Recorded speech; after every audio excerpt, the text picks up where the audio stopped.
Señor y Padre que estás con nosotros hoy, te queremos dar las gracias por la obra perfecta que hiciste en Jesucristo, esa obra que no se volverá a repetir porque no es necesaria.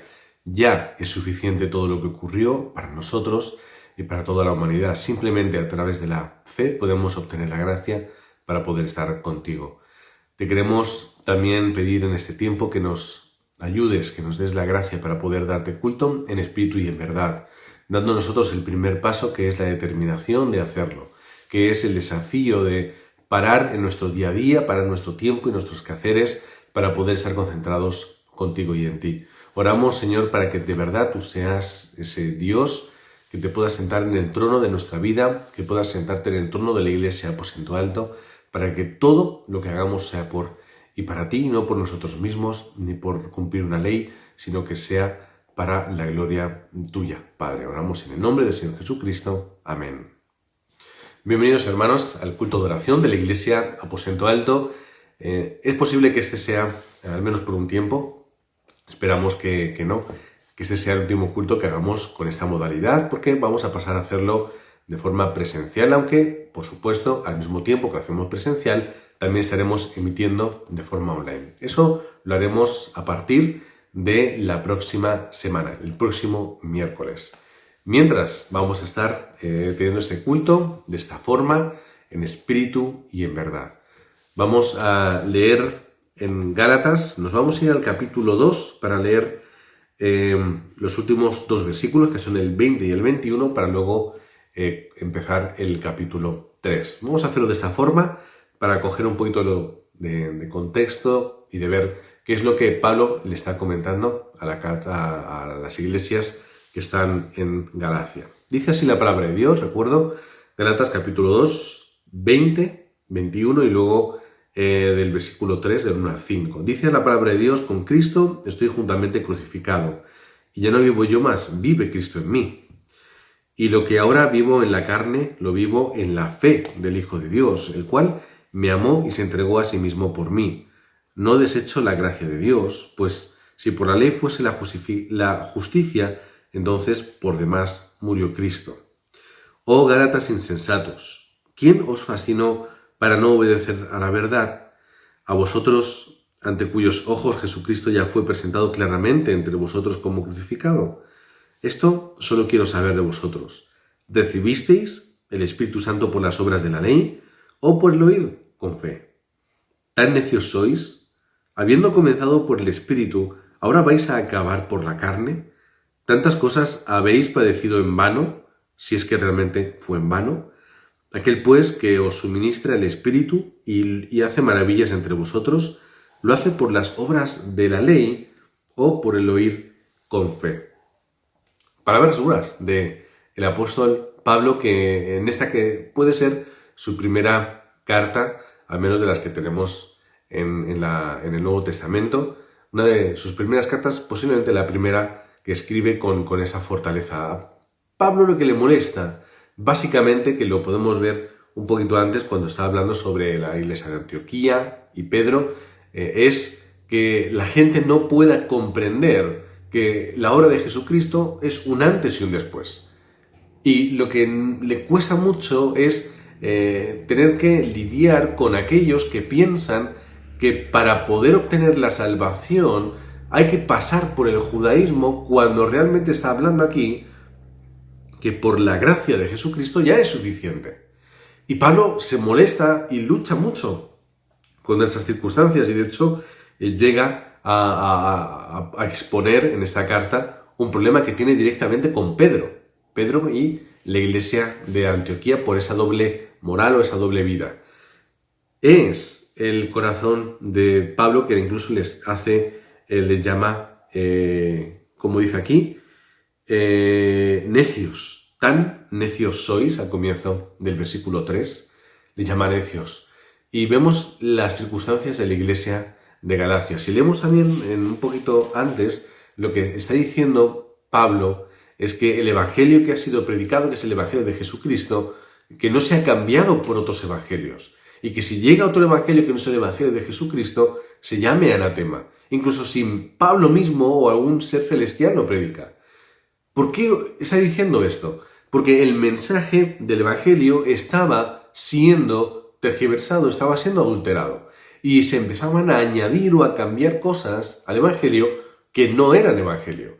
Y esto a Pablo le enfurece no solamente por el mero hecho de cambiar y de intentar cambiar la naturaleza del Evangelio, sino porque estaba dañando al campo. Estaba dañando a las iglesias y a los discípulos que se estaban levantando en Galacia. Galacia, que en Galacia es Listra, posible ciudad de origen de Timoteo. Quizás estaría pensando en su discípulo, en su futuro discípulo Timoteo. ¿Por qué ahora tiene que llegar esto a esta iglesia en vez de estar disfrutando de Cristo? Y este es el problema. Cuando el Evangelio no se cimienta, hay que poner cosas para que sea al gusto de uno o al gusto de un colectivo. Pero tiene que ser al revés. El Evangelio tiene que ser acomodado en la vida de todo el mundo. O podríamos decirlo de la forma inversa. Es que yo tengo que acomodar mi vida de tal forma para que el Evangelio pueda colocarse. No al revés. Y Pablo está tan enfurecido, como decimos, hasta el punto de llamarles necios. Le hace estas preguntas tan directas. Les está diciendo, no es la obra de Jesucristo suficiente. No es la obra de Dios y su plan perfecto a través de Jesucristo para la salvación del ser humano que tenéis que estar ahora otra vez volviendo a tiempos anteriores. ¿No habéis experimentado y comprendido el Evangelio que tenéis que retroceder ahora? A Pablo le molesta todo esto. La obra de Jesucristo pasa a un segundo plano, el Espíritu Santo desaparece y volvemos otra vez a vivir una vida de ley, una vida religiosa. Y aunque nosotros en nuestra vida no tengamos el problema de los judaizantes, porque esto no es extendido en el mundo cristiano, el legalismo, el misticismo y muchos elementos que han estado a nuestro alrededor, incluso han vivido y han formado parte de la Iglesia Aposento Alto, tienen que estar a un lado. Todo aquello que nosotros hicimos en un tiempo ya no es necesario. Todas las cosas que hemos entendido que no son las, al menos, necesarias o imprescindibles para hacer la evangelización del mundo, no podemos volver ahora a retomarlas. Tenemos que ir hacia adelante disfrutando solo del Evangelio. El domingo, en el tiempo de obreros, estuvimos hablando de esa primera torre. Tenemos ahí el contenido, podéis ver el mensaje, está subido al grupo de WhatsApp en YouTube, también lo tenéis en la misma página. La primera torre, que es el Dios Trino. Es decir, el Dios Trino tiene que ser esa primera torre o fortaleza que tú coloques en tu vida. Ese lugar inexpugnable, férreo y además amenazador contra la oscuridad que es una torre, donde tú subes arriba y puedes ver el campo, ver las circunstancias, esa torre en la que tú te cobijas para obtener la respuesta. No tienes que tener miedo de lo que hay afuera porque tú estás en esa fortaleza. La gente te ve en esa fortaleza. Enciendes un fuego, se te va a ver a kilómetros y tú desde lo alto vas a poder ver todo. Ese concepto de torre tiene que implantarse desde el sentido del Dios Trino. Y es lo que a Pablo le está molestando. Porque sí, los hermanos de la iglesia de Galacia, los hermanos de la iglesia de Antioquía, Pedro y compañía, tenían todos algo en común, que era Dios. Claro que todos creían en Dios. Como buenos judíos creían en Jehová. Creían en el Señor. Y tenían una fe segura y una fe dirigida hacia Él. Y vivían de tal forma, incluso algunos judaizantes, con su ley, por temor al Señor. No era una cuestión de no creer o de creer en Dios.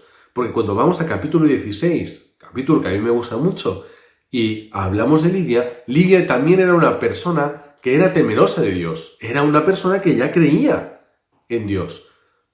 Pero falta la segunda pata de la Trinidad, que es la obra de Jesucristo. No es suficiente con creer en Dios. ¿Cómo yo puedo creer en Dios? Tengo que hacerlo a través de Jesucristo. Ahí es cuando yo resuelvo los problemas del ser humano. ¿Qué dice al final del versículo 21 del capítulo 2? No desecho la gracia de Dios, pues si por la ley fuese la justicia, entonces por demás murió Cristo. ¿Qué quiere decir? Que si Cristo murió era para abolir la ley. Entonces, si yo me sigo aferrando a la ley, ¿de qué sirve la muerte de Jesucristo? Si yo sigo cumpliendo con esos mandatos del antiguo pacto, ¿para qué entonces aparece Jesús? ¿De qué sirve? Es una muerte y es un sacrificio de Dios mismo que es inútil. Sigue entonces con la ley, que no muera Jesucristo. Pero la gracia es que Jesucristo va a cambiar esa perspectiva por completo y va a venir a cumplir con lo que se decía. Es la simiente de la mujer que vence la oscuridad del mundo. Esta es la gracia. Pablo también lo habla en este capítulo. Te está mencionando, es que Jesucristo viene a cumplir lo que se decía desde Génesis, capítulo 3. Por eso, no es únicamente vivir una vida de fe en la deidad, ay, Dios me quiere, Dios me ama. Es vivir una vida que esté experimentando solo Jesucristo. ¿Qué es lo que está diciendo Pablo? No creas en Dios porque en Dios cree todo el mundo. Si es, pues llámalo Alá, o lo puedes llamar de alguna forma Buda, llámalo universo, llámalo naturaleza, llámalo como tú quieras. Todo o mucha gente, al menos los deístas, creen en Dios de una forma u otra. Los propios demonios creen en Dios, son los mayores creyentes que hay en el mundo, porque lo ven, lo han visto y lo han experimentado durante toda la existencia. Satanás es el mayor creyente en este sentido. Pero no es Dios, lo que no es esa fe en la deidad lo que te va a dar la respuesta, es a través del plan de Dios que tú puedas llegar a Él. Y la forma en la que Dios lo ha hecho es a través de su Hijo Jesucristo. Por eso tenemos que colocar esa torre. No solamente es la torre que cree en ese Dios todopoderoso que obra a través de su palabra, sino que es también creer profundamente en el método de Dios para salvar al mundo, que es Jesucristo. Y es lo que no quiere que se pierda. No se puede perder el mensaje de la gracia de Jesucristo, que es el método de Dios para salvarnos. Y Pablo lo expresa de esta forma. No seáis necios, no seáis tontos, no seáis idiotas. No volváis ahora pasos atrás cuando experimentando la gracia tenéis que ir hacia adelante. Habla también del Espíritu Santo. Habiendo comenzado por el Espíritu, ahora vais a acabar por la carne. ¿Qué quiere decir? Que la gracia del Espíritu Santo ya está obrando en sus vidas. Y aunque el Espíritu Santo obre en sus vidas, ellos quieren dar un paso atrás. No vamos a vivir por las obras. No, es que tú ya has sido justificado. Tú ya has recibido la gracia para creer. Tú ya eres un hijo de Dios. El Espíritu Santo mora en ti. ¿Qué más necesitas? No es dar pasos atrás, es afianzar la fe que tenemos. Por eso tenemos que colocar estas torres. El domingo hablamos de la primera, el domingo que viene hablaremos de la segunda y así sucesivamente. Llegarán las bendiciones del trono de los cielos, del trono de Dios, del reino de los cielos. ¿Cuál es la primera? Coloca en tu vida correctamente la primera torre, que es la del Dios Trino. ¿Cómo empieza? El Dios Todopoderoso que obra con su palabra, Jesucristo que es el método de Dios y el Espíritu Santo que obra con poder para darnos las evidencias de ser testigos hasta el último de la tierra.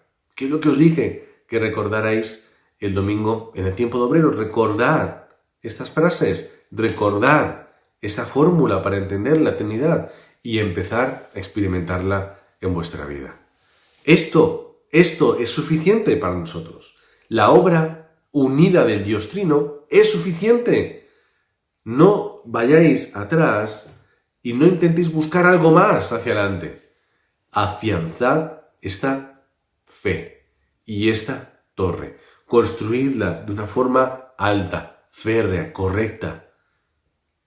Si no, al final vais a tener muchos problemas. Si no, al final vais a estar muy confundidos.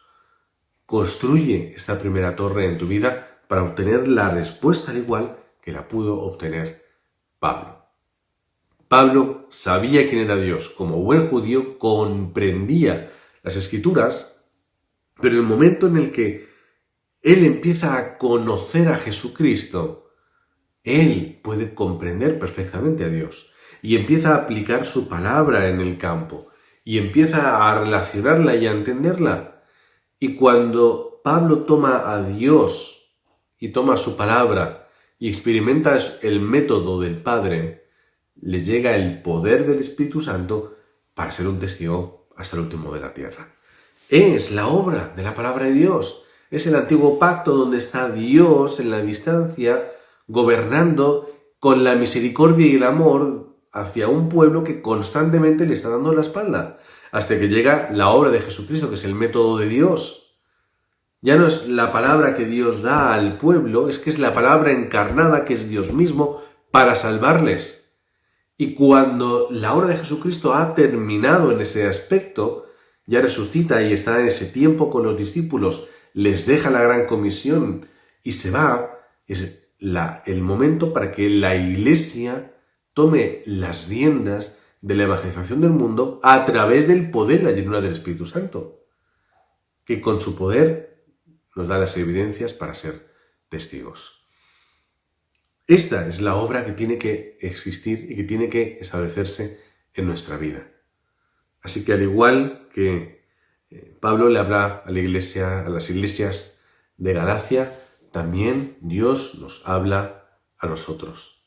No seamos necios, no nos dejemos equivocar por personas, no nos dejemos equivocar por corriente, no nos dejemos equivocar por tradiciones, no nos dejemos mover por otras cosas que no son el pacto perfecto, el evangelio perfecto de Dios. Versículo 6 del primer capítulo dice: estoy maravillado de que tan pronto os hayáis alejado del que os llamó por la gracia de Cristo, para seguir un evangelio diferente. Dice, versículo 7, no que haya otro, sino que hay algunos que os perturban y quieren pervertir el evangelio de Jesucristo. Esta es la gracia que nosotros tenemos. Este es el evangelio que nosotros tenemos en nuestra vida. Esta es la palabra. Que nadie sume, que nadie quite, que nadie cambie, que nadie modifique. Disfruta del evangelio, disfruta del Dios trino en tu vida y levanta esa torre que tiene que erigirse como ese lugar desde el cual tú vas a hacer la evangelización del mundo. Ese lugar que nadie va a destruir, nadie va a mover, que todo el mundo va a ver, va a recibir la guía como esa torre con esa salud o ese faro, como también muchas veces lo ejemplificamos, hacia donde la gente puede ver. Esta persona está experimentando a Dios de una forma completa. Al Dios que da la palabra y en el cual nosotros tenemos que seguir esa palabra a través del púlpito y a través de la corriente de la iglesia. Es el método de Jesucristo que tengo que personalizar y experimentar en mi vida y es el poder del Espíritu Santo que tenemos que utilizar para cumplir con su plan y con su obra. Que no es vivir bien, que no es vivir cómodamente, sino que es hacer la evangelización del mundo. Señor y Padre que estás con nosotros, gracias por la obra perfecta de esa Trinidad. Esa Trinidad, esta tu Trinidad en la cual tú obras de esta forma a través de nuestra vida y en la salvación. Queremos seguir tu palabra, queremos personalizar a Cristo, queremos experimentar el poder del Espíritu Santo. Si esto lo conseguimos hacer en nuestra vida, tenemos la certeza, como tú nos hablas, de que vamos a ser testigos hasta el último de la tierra. Danos, Señor, la gracia para no desvirtualizar o no cambiar el Evangelio, no modificarlo, no tergiversar, no hacerlo nuestro con nuestros pensamientos y conceptos, sino que podamos realmente ir a este origen, ir a este Evangelio que se encuentra en tu palabra, que es el Evangelio de Jesucristo, las buenas nuevas de salvación, de gracia, ese tiempo de paz y misericordia que tú, Señor, has establecido en la tierra para aquellos que te siguen. Danos, Señor, también en ese tiempo y entrando en ese tiempo de oración a la Iglesia Aposento Alto, que tú levantes, Señor, a los obreros que estableciendo las torres Señor, pueden hacer la evangelización del mundo, empezando por esta primera. Que ellos puedan levantar esas torres, que puedan levantar este contenido bíblico, el cual tú nos has entregado para poder hacer la evangelización del mundo. No nos hagas ser cristianos que viven una fe o cristianos que viven una religión, sino que podamos ser obreros, que tomemos la determinación de ir hasta el último de la tierra, sin importar los costos, sin importar la dificultad, simplemente en obediencia absoluta a ti. Queremos, Padre, también pedirte que puedas levantar en la Iglesia Aposento Alto a través de nosotros, con la gracia que tú nos des, esos 3 atrios, los atrios de las 237 naciones, ese atrio que miraba hacia la multicultura y miraba de puertas hacia afuera, ese atrio que esperaba recibir a aquellos, o que debía esperar recibir a aquellos que venían de fuera para que pudiesen ellos también experimentar tu pacto. Señor, que nos ayudes también a poder desarrollar este atrio de los jóvenes, de los remanentes, de la siguiente generación, de aquellos que son no solamente el hoy, sino es el mañana de la evangelización del mundo y de tu Iglesia en Cristo. Señor, que nos des a nosotros la gracia para poder levantar los remanentes, no como lo hace el pueblo judío, sino mucho mejor. No solamente motivándoles en lo económico o en lo laboral, no solamente ayudándoles a que ellos puedan desarrollar sus talentos en el mundo, no solamente a que ellos puedan tener un conocimiento de ti, sino que ellos puedan experimentar y personalizar la obra de Jesucristo, ser llenos del Espíritu Santo e ir hasta la cumbre del mundo, pudiendo testificar: Jesucristo es la respuesta para el mundo. Señor, danos la gracia no para criar niños, sino para levantar remanentes, no para convertirlos en pequeñas versiones de nosotros mismos, conforme a nuestros pensamientos y tradiciones, sino para que ellos nos superen y puedan ir y hacer lo que nosotros no hemos podido hacer. Señor, no nos hagas ser personas que nos quedemos satisfechas con lo poco, sino que podamos intentar llevarles a nuestros hijos a la experiencia total y absoluta del Evangelio para que ellos superen nuestro nivel y nuestro estándar. Y también te queremos pedir, Señor, en última instancia que nos des la gracia para levantar ese atrio de la sanidad, ese atrio el cual tiene que estar destinado para las personas que necesitan encontrar respuesta a sus problemas físicos, a sus problemas mentales y emocionales y a sus problemas espirituales. Que podamos ayudarles con la palabra y con el Evangelio a que estas personas puedan restaurar su condición completa. Que estas personas puedan experimentar de una forma absoluta que a través de Jesucristo y llegando a ti, ellos pueden encontrar no solamente un consuelo emocional, sino que ellos pueden encontrar la respuesta absoluta para sus vidas. Queremos, Señor, orar para que tú levantes en la Iglesia Aposento Alto ese corazón, Señor, de poder vivir esa vida dentro del Evangelio. Yo sé que es complicado, es difícil, pero porque la condición del ser humano se fija mucho en lo material y en lo físico y nos olvidamos de lo espiritual, pero Señor, danos gracia para recordar todos los días de nuestra vida la absoluta, no solamente importancia, sino lo determinante y lo imprescindible que es que podamos vivir una vida de culto a ti, de culto de domingo, día del Señor, culto de miércoles, culto de oración, tiempo de entrenamientos, tiempo de conferencias, tiempo de campamentos, pero lo más importante es un tiempo diario contigo. Señor, ayúdanos a salir de la oración de antes de comer y antes de dormir, para que podamos vivir esa oración marcada, de verdad centrada en el campo, en la palabra que tú nos has dado. Que podamos incluso llegar más allá y disfrutar de la oración 24 horas, conexión constante contigo, con tu plan y con tu campo, Señor, el cual tú nos has entregado como herencia para poder hacer la evangelización del mundo. Oramos, Señor, por las 237 naciones de una forma especial, que podamos nosotros estar levantando también este ministerio de esta forma, no porque seamos o porque alcancemos, sino porque tú, Señor, nos haces tener la unidad con los obreros que están en Latinoamérica. Tú nos haces también tener una iglesia multicultural con muchos países a los que conquistar, y tú nos has dado además la gracia de poder pisar el campo y de poder, juntamente con los obreros que tú estás levantando, poder hacer la evangelización del mundo. Oramos por los tiempos que tenemos los sábados de discipulado a la 1 y a las 2 de la tarde, que tú estás levantando obreros, tú estás levantando discípulos, tú estás levantando a hermanos con el mensaje del Evangelio para tu gloria y tu honra. Queremos también pedirte, Señor, para que nos des la gracia de tener la unidad dentro de España, aquellos que estamos con esta corriente y con este mismo corazón.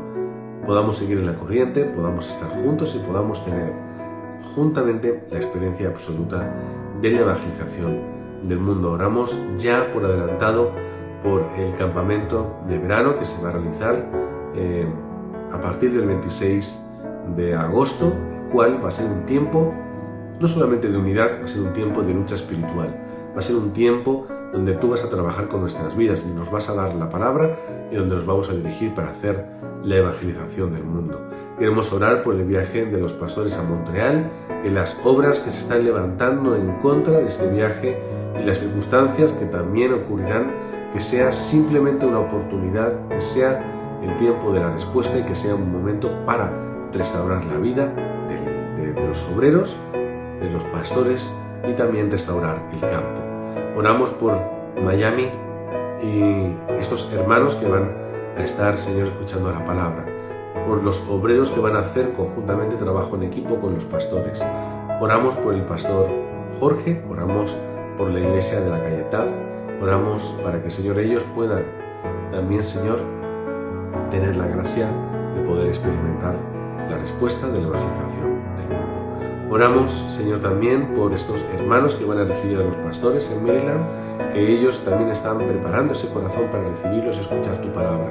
Oramos, Señor, en nombre de Jesucristo para pedirte una doble porción de tu Espíritu Santo para los pastores, para que ellos puedan ir, no comisionados por ellos mismos ni por la Iglesia Aposento Alto, sino comisionados por ti, Dios Santísimo, que las bendiciones del trono les sigan a sus espaldas, que esos 5 poderes aparezcan en sus vidas y que esos discípulos que están alrededor puedan no solamente aparecer, sino que puedan fortalecerse y continuar conjuntamente con ellos hasta el último de la tierra. Oramos también por los hermanos de la Iglesia Online, del Ministerio Hispano, que también van a recibir al pastor Antonio y a la pastora Juana María, escuchando la palabra, teniendo tiempo de unidad y fortaleza para la evangelización del mundo. Oramos en el nombre del Señor Jesucristo. Amén.